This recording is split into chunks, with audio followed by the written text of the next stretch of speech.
Halo teman-teman, kembali lagi bersama aku Obi di channel YouTube aku.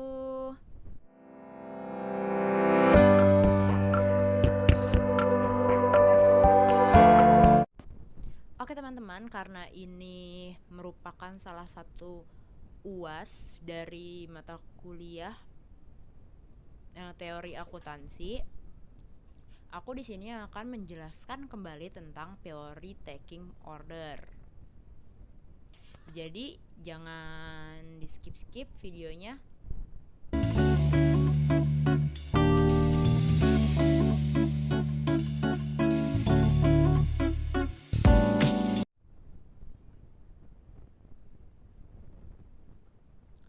Teori packing order dikemukakan oleh Corey dan Myers pada tahun 1984, menggunakan dasar pemikiran bahwa tidak ada suatu target debt to equity ratio tertentu di mana hanya ada tentang hierarki sumber dana yang paling disukai oleh perusahaan. Esensi teori ini adalah adanya dua jenis modal, yaitu external financing dan internal financing. Teori packing order menyatakan bahwa perusahaan lebih suka pendanaan internal dibandingkan pendanaan eksternal, yaitu utang yang aman dibandingkan dengan utang yang beresiko, serta yang terakhir adalah saham biasa. Teori ini menjelaskan mengapa perusahaan yang profitable umumnya menggunakan utang dalam jumlah yang sedikit. Hal tersebut bukan disebabkan karena perusahaan mempunyai target depresi yang rendah, tetapi karena mereka memerlukan external financing yang sedikit. Dan sebaliknya, perusahaan yang kurang profitable akan cenderung menggunakan utang yang lebih besar dikarenakan dua alasan. Yang pertama, dana internal yang tidak cukup, dan yang kedua, utang merupakan sumber dana eksternal yang lebih disukai. Maka dari itu, teori packing order membuat tingkatan sumber dana. Yang pertama, internal atau laba ditahan, dan yang kedua, eksternal yaitu utang dan saham. Dalam teori packing order, para manajer konsisten dengan tujuan utama perusahaan, yaitu memaksimalkan kekayaan pemegang saham. Yaitu ketika kas tersedia dalam jumlah yang berlebih dan perusahaan yakin akan profitabilitas investasi, maka kelebihan kas akan dibayarkan kepada para pemegang saham dalam bentuk dividen. Cowen et al. Pada tahun 2000 dengan ringkasan ikhtisar teori packing order sebagai berikut. Yang pertama, kebijakan dividen untuk kesempatan investasi. Kedua, perusahaan lebih suka mendanai kesempatan investasi dengan dana yang sepenuhnya dari dalam dulu, lalu modal keuangan eksternal akan dicari. Yang ketiga, saat pendanaan eksternal dibutuhkan, perusahaan akan memilih menerbitkan sekuritas utang. Menerbitkan sekuritas jenis modal akan dilakukan pada opsi terakhir. Dan yang terakhir, untuk mengantisipasi kekurangan persediaan kas. Karena adanya kebijakan dividen yang konstan dan fluktuasi dari tingkat keuntungan serta kesempatan investasi, maka perusahaan akan mengambil portofolio investasi yang tersedia.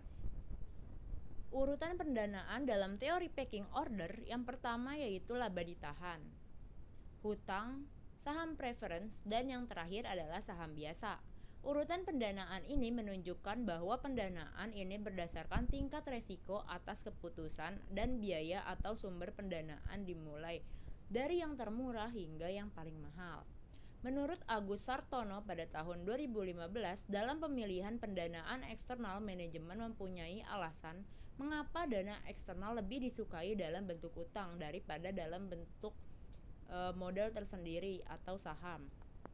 Yang pertama yaitu pertimbangan biaya emisi obligasi akan lebih murah daripada biaya emisi saham baru.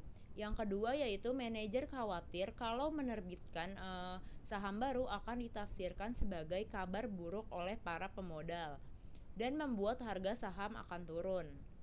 Hal ini disebabkan oleh kemungkinan adanya asimetri informasi antara pihak manajer dengan para pemodal. Selanjutnya ada variabel dependent dari teori pecking order, yaitu cash holding. Karena teori pecking order menjelaskan faktor penentu dalam penahanan kas yang berkesimpulan bahwa tidak ada tingkatan kas yang optimal, melainkan kas berperan sebagai penyangga laba ditahan untuk kebutuhan investasi. Selain variabel dependent, ada juga variabel independent, yaitu cash flow. Perusahaan yang memiliki tingkat cash flow yang tinggi maka memiliki kas dalam jumlah yang besar. Hal ini dikarenakan perusahaan lebih menyukai pendanaan internal dibandingkan pendanaan eksternal.